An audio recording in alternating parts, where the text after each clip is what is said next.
going to be doing some 300 plus mile stints on the weekly if I want to take this thing, well, to work basically. That's kind of my commute at this point. So I properly live in southern Wisconsin here, and I work in the Twin Cities, Minneapolis, St. Paul, and it's a bit of a cruise. So I have an apartment there for 4 or 5 nights a week, depending on how early I want to get up on Monday mornings. And in practice, it seems to be about 4 o'clock. On the road by 5 gets me into the office at a reasonable time.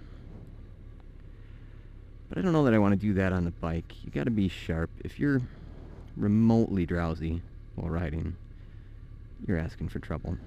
You're asking for trouble doing that in a car, too. But you can nurse some 5-hour energy, stop for a coffee a little more easily. You know, on the bike you gotta hop off. I don't have, cup holders like the super tourers do. Oh, I'm still getting used to this. My ass is kind of sliding about like it's like it's sitting on a pad of jelly. We'll see though. I want to make sure I can handle the bike. It stops and turns. I'm a short dude, big bike. Got 33.25-inch seat height, and I have a 30-inch inseam. That might be generous. I may not even have a 30-inch inseam. But it's manageable. It's a confidence thing. As long as you can put one foot down and you know where the balance of the bike is, it shouldn't be a problem. There's a great video. I'll see if I can throw a link. There's a great video of a very short guy who just owns a GSA, a big, I think it's an R1200 GS adventure. And he's standing start, jumps on the bike, pops it in gear and pulls away. Does, absolutely everything that's tricky to do on a bike when you don't have the leg length for it, and just owns face. It's for shorter dudes out there, shorter girls too, it's awe-inspiring.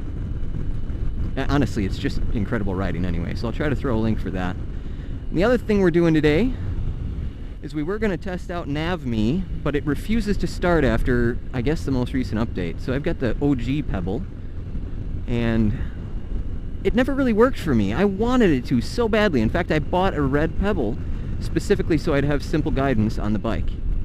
And not once has it navigated me to a destination while on the bike. I did get it to work in the car on a short trip and thought we had everything sorted out, and now that I'm back on the bike, I thought, yeah, we'll give it a go. I'll give it an honest review. But scratch that. Can't recommend it because it hasn't actually worked for me yet. So there's that. Yeah, we're gonna get this guy. We don't trailer stuff.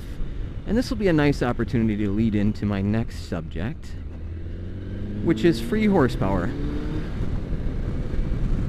And we like free horsepower. It's the best kind. So over the last year, I've been dropping weight pretty steadily.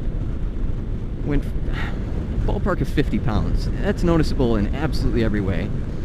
And it might not come as a surprise that it's really noticeable on the bike. I mean, it's a huge difference in the acceleration, the seat of the pants feel. It's just snappier in every way. So I got curious, and I wondered, how much effective power have I gained? So if I'm hauling around extra weight, to go as fast as something lighter, I would have to have more power. So by losing weight, you do effectively gain power, and it's kind of in the form of power to weight ratio, which really is the function of how fast you go. So I did a little number crunching, and if you take your weight to power ratio, that's pounds to horsepower, you can calculate, based on your new power to weight, how much effective power you've gained. So the comparison would be, how much power would it take to haul my fat ass around at my heaviest? And the answer on this bike is 7.87 horsepower. This is a 130 horsepower bike. Probably not that today, but that's the numbers I have to go off of.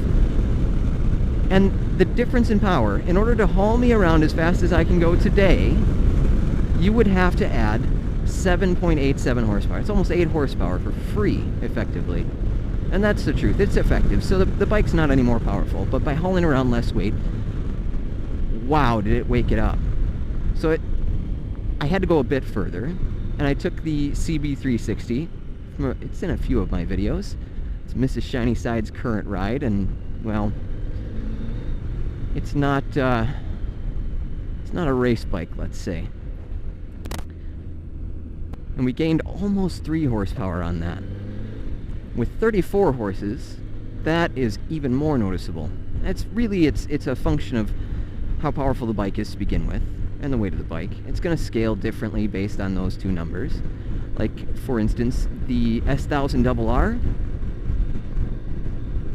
effectively 15 horsepower gain. So that's a massive difference. And the lighter the bike, the more powerful the bike, the bigger those numbers are going to be. And I think, at least last I knew, the S1000RR was the big dog, the top cat in the category.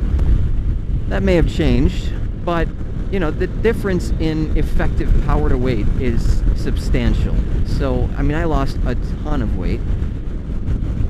Losing a bit may not be so noticeable, but it's certainly not going to hurt, right? So that's my top tip.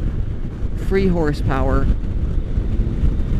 and boy, it feels good. I mean, it feels like a totally different bike, and part of that I know is new tires. I got brand new Pilot Road 4s. The turn-in is just featherweight now, which is lovely, but it also comes right hand in hand with snappier acceleration. I mean, it feels like a new bike. And this girl's going on, well, she's 18 years old. Just about legal. I'm going to buy her a drink in a couple of years. Hell, if she lives that long. I'm going to be putting a lot of miles past her.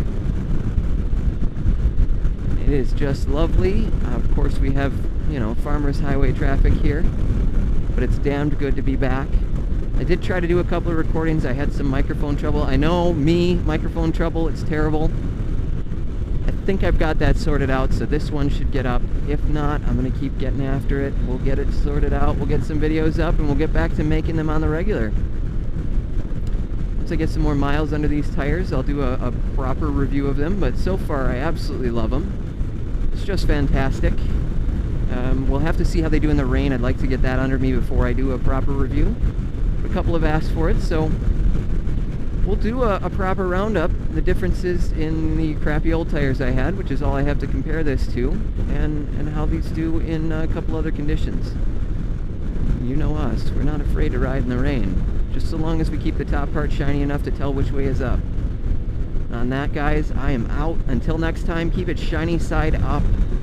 Catch you later. 52 and a half. Okay.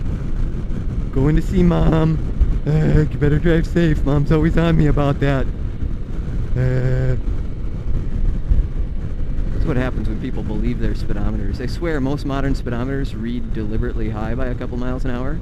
So when you think you're being super safe and doing 55 on the nose, you're doing like 52. Pissing off all the bright red beamers behind you.